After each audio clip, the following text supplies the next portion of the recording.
Welcome to the update. I'm Eleanor Quirk. A helicopter taking part in military exercises in Queensland has crashed.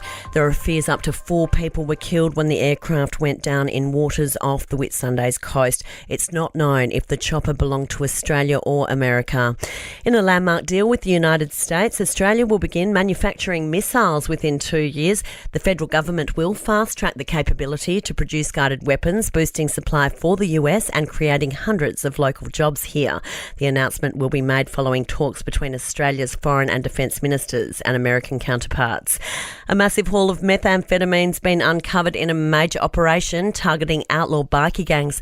WA police found the drugs worth $42 million in the back of a van at a park in Perth's northern suburbs. 2 senior members of the Mongols bikie gang have already been arrested, and Detective Senior Sergeant Blair Smith says they'll continue the operation. The origins of these drugs are still under investigation, and this is an ongoing investigation, and we will continue to investigate members of this outlaw motorcycle gang.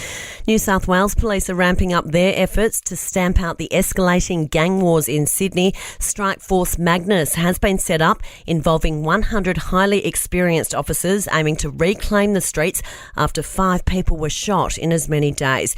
The operation's expected to see a number of raids on homes of suspected gang members in coming days. And some relief for home buyers, with latest figures revealing house prices easing slightly this month. A surprise rate rise in June and more stock coming into the market has led to house prices pulling back by 0.1% in capital cities in July. But the data shows apartment price growth continued, increasing by 0.1%.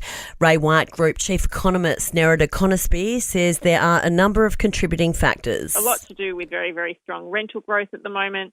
We do have a shortage of apartments. We have a construction crisis on. All of those things seem to be leading to these increases. Sport and entertainment are next. To sport, and ladder leaders Collingwood have suffered a shock 93-76 point loss at the hands of 9th placed Carlton at the MCG. Coach Michael Voss says the win is a testament to his side's hard work. We've learned a lot about ourselves over the most recent of times, which were pretty tough times. And, through that tough time, we've been able to stick together and really stay connected. We've been able to transfer some of that off-field connection to on-field. And they're really playing a selfless brand of football. They're playing for each other and don't want to let each other down. And I think that's really obvious now. The West Tigers suffered another defeat, going down to the Rabbitohs 32-18 in Tamworth. The Tigers welcome back Luke Brooks and Charlie Staines for the clash. But coach Tim Sheen says it's tough to expect them to make an immediate impact. First, I think Brooksy and Dane played at half 5-8 together. So there was some clinky things there, but it went a little better. Brooksy's been out for a while.